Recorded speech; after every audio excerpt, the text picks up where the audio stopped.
परंपरा आणि वाटचाल असे दोन खंड आहेत या प्रोजेक्टचे. तेव्हा परंपरेत काय काय यायला पाहिजे, ते आम्ही असा विचार केला की परंपरेमध्ये टागोरांनी जे रूपक सांगितलेलं आहे की अनेक विविध भागातून, विविध स्रोतातून एक प्रवाह वाहत येतात आणि ते प्रवाह एकत्र येतात तेव्हा त्याची नदी बनते. तेव्हा तशी आपल्याला इथे वास्तुकलेतही ओळखायला पाहिजे की कुठल्या कुठल्या परंपरा आपल्याला मिळतात. तर आपल्याला याच्यात वैचारिक आणि तात्विक परंपरा मिळतात, दार्शनिक परंपरा मिळतात. त्याच्यानंतर इमारत बांधली कशी जाते, वास्तू कशी बांधली जाते, त्या बांधकामाची एक काही परंपरा असते, क्राफ्टची एक परंपरा असते, तर कसब आणि कला यांची परंपरा असते. तर तो हा दुसरा स्रोत आपल्याला धरायला पाहिजे.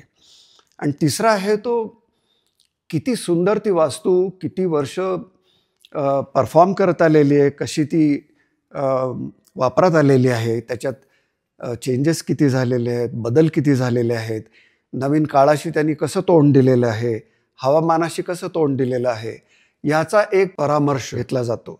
तेव्हा हे तिन्ही आपल्याला स्रोत आहेत परंपरेचे किंवा ते आपल्याला ओळखायला पाहिजेत. आणि हे बघत असताना आपल्याला असं जाणवेल की लोक आणि इतर लोकांची त्यांची संबंध काय, नातेसंबंध काय. दुसरा भाग झाला तो काल, कुठल्या काळात आपण वावरतो आहोत, तेव्हा कुठलं बांधकाम साहित्य अवेलेबल आहे आपल्याकडे, उपलब्धता काय काय आहे. तर ते एक दुसरं परिमाण म्हणायला पाहिजे. तिसरं म्हणजे सौंदर्य आणि त्या सौंदर्याची कल्पना काय आहे, त्या लोकसमूहाची सौंदर्याची कल्पना काय आहे, वैयक्तिक आणि सामूहिक कल्पना काय आहे, याचाही त्याच्यामध्ये परामर्श व्हायला पाहिजे. तेव्हा ह्या गोष्टींचा भान आपल्याला पहिल्यांदा ठेवतो आम्ही. तर याच्यातून आम्ही एक काही ठराविक असं फ्रेमवर्क, एक चौकट, वैचारिक चौकट तयार केली. आणि काही तज्ज्ञांकडून, एक्सपर्ट्सकडनं, जे कोणी आपल्याकडे ज्यांचं काम लोकांच्या बरोबरचं आहे, काही विशिष्ट व्यावसायिक त्यांचं काम आहे, तेव्हा त्यांना आम्ही एकत्रित आणलं. त्यांच्याबरोबर आम्ही कार्यशाळा घेतली. त्याच्यात एक 26 जण आलेले होते आणि त्यांनी आपापले पेपर्स दिले आणि त्याच्यातून आम्ही हा विचार पुढे आणखी बळकट केला.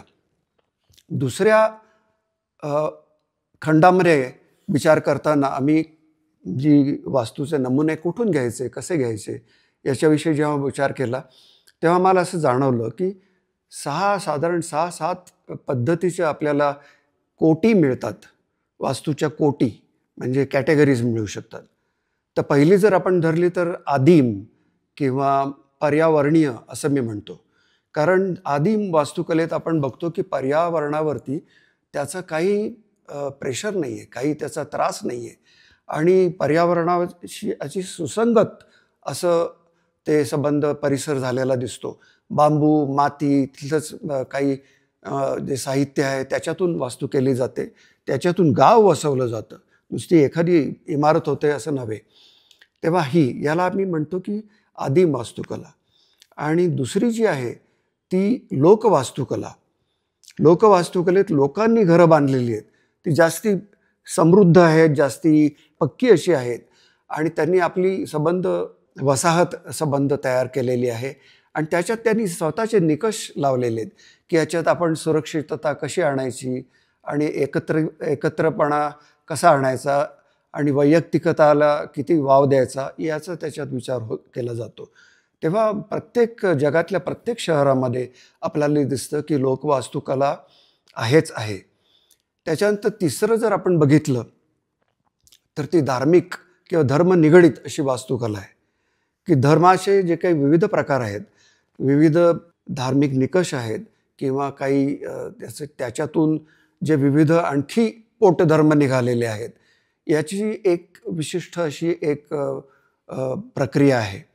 ती आपल्याला अशी दिसते की कुठे देवता आहेत, देव आहेत, कुठे पुस्तकं आहेत, धार्मिक पुस्तकं आहेत, कुठे मठ निर्माण झालेले आहेत.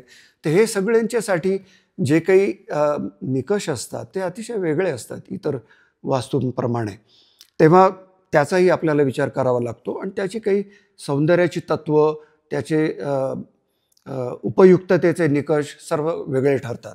त्याच्यानंतर आपण जर बघितलं तर व्यावसायिकता असंही बघायला पाहिजे, की ज्याला ढोबळपणे आपण कमर्शियल असं म्हणतो, की पण व्यावसायिकता आहे, की ज्याच्यामध्ये धंदा पण आहे आणि व्यवसाय पण आहे. आणि त्याच्यामध्ये असं दिसतं की कधीकधी वास्तू रचना व्हायच्या आधीच ती विकली जाते आणि त्याच्यात व्यवहार आर्थिक व्यवहार फार महत्त्वाचा ठरतो. पैशाची गुंतवणूक फार महत्त्वाची ठरली आणि किती पैशाला आपण कुठली जमीन घेतलेली आहे आणि त्याच्या इन्व्हेस्टमेंटवरती रिटर्न्स किती आहेत, असं काहीतरी त्याच्यामध्ये एक तत्त्व रुजवलेलं दिसतं आपल्याला. आज जेव्हा ग्राहक अधिक विचारांनी परिपक्व झालेला दिसतो, तेव्हा डेव्हलपर आणि बिल्डर हे सुद्धा त्यांची जी काही वास्तू संकुलं आहेत ते अधिक समृद्ध करताना दिसतात.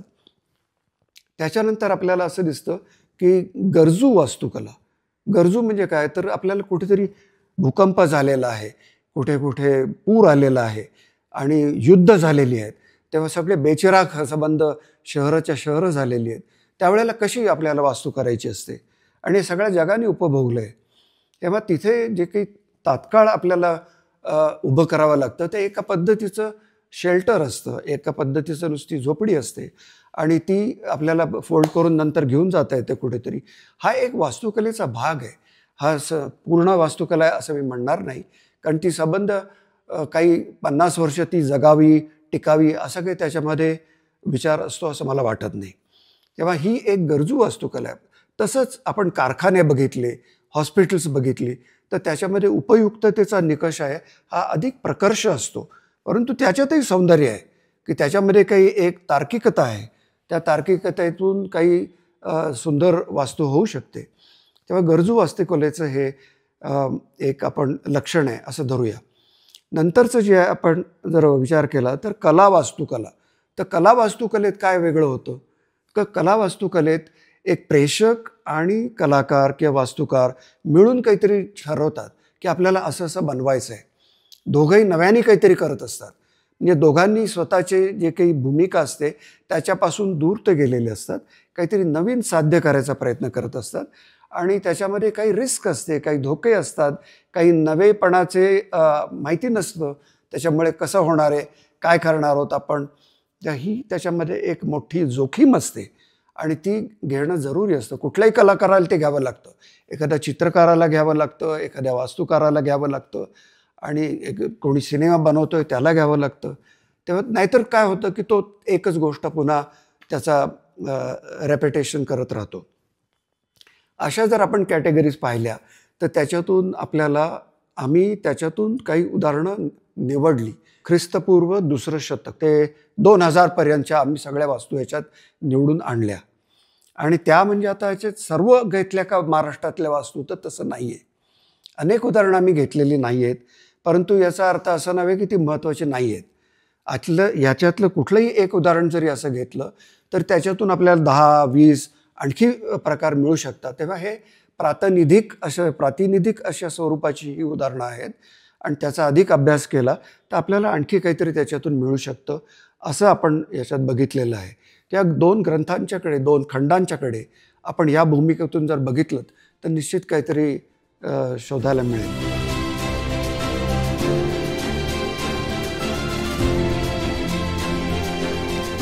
या ग्रंथांमध्ये आम्ही ऐतिहासिक वास्तूंना बरंच महत्त्व दिलं आहे आणि त्यावर अनेक निबंध देखील प्रकाशित केलेले आहेत. ह्याचं कारण वास्तुशास्त्र हे शिकायचं असलं तर ऐतिहासिक वास्तू हे मूल्यवान साधन आहे आणि त्याशिवाय तुम्हाला इतिहासाचाही अभ्यास करता येत नाही आणि वास्तुशास्त्राचाही नाही. ऐतिहासिक वास्तू ह्यात अनेक प्रकारच्या आकांक्षा, महत्त्वाकांक्षा आणि लोकांचे विविध प्रकारच्या समस्या या सगळ्या उमटलेल्या दिसतात. एखाद्याला महाल बांधायची इच्छा असेल पण बांधतो 2 खोल्यांची झोपडी आणि झोपडीतही महालाचा काहीतरी एक भाव आणायचा प्रयत्न केला जातो. ऐतिहासिक वास्तू ह्या इतिहासाला जागृत ठेवतात आणि बाकी कुठल्याही प्रकारची आपल्याकडे ऐतिहासिक वास्तूंचा अभ्यास करायची साधनं नसल्यामुळे खुद्द वास्तू हेच महत्त्वाचं ठरतं.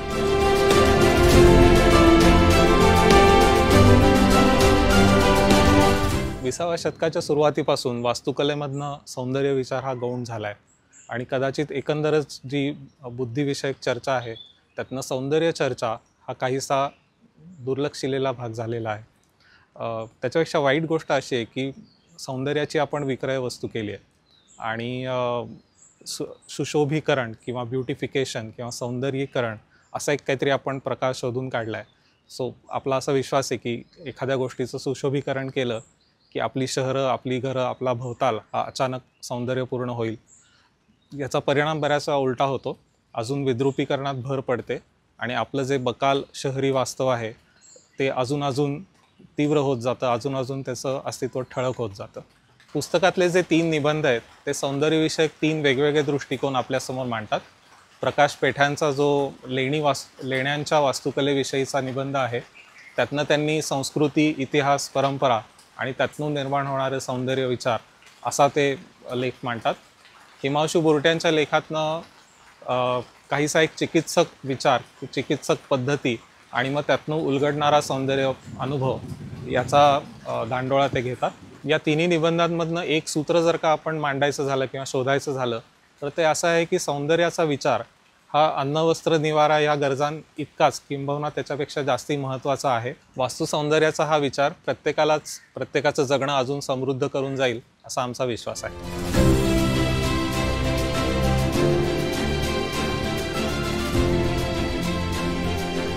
लेखांचा तिसरा विषय म्हणजे वैयक्तिकता आणि सार्वजनिकता. घरातील छोटी बाग असो व शहरातील मोठी मैदाने किंवा बाजारपेठा किंवा टेकड्या, ह्या वैयक्तिक जागा व तसेच सार्वजनिक ठिकाणे ही वास्तुकलेचा आयाम किंवा वास्तुकलेचा आवाका हा छोट्या घरापासून ते शहरातील सार्वजनिक ठिकाणांपर्यंत वाढवतात आणि म्हणूनच सार्वजनिक व वैयक्तिक जागा ह्या वास्तुकलेच्या चिंतनाचा महत्त्वाचा विषय बनतात.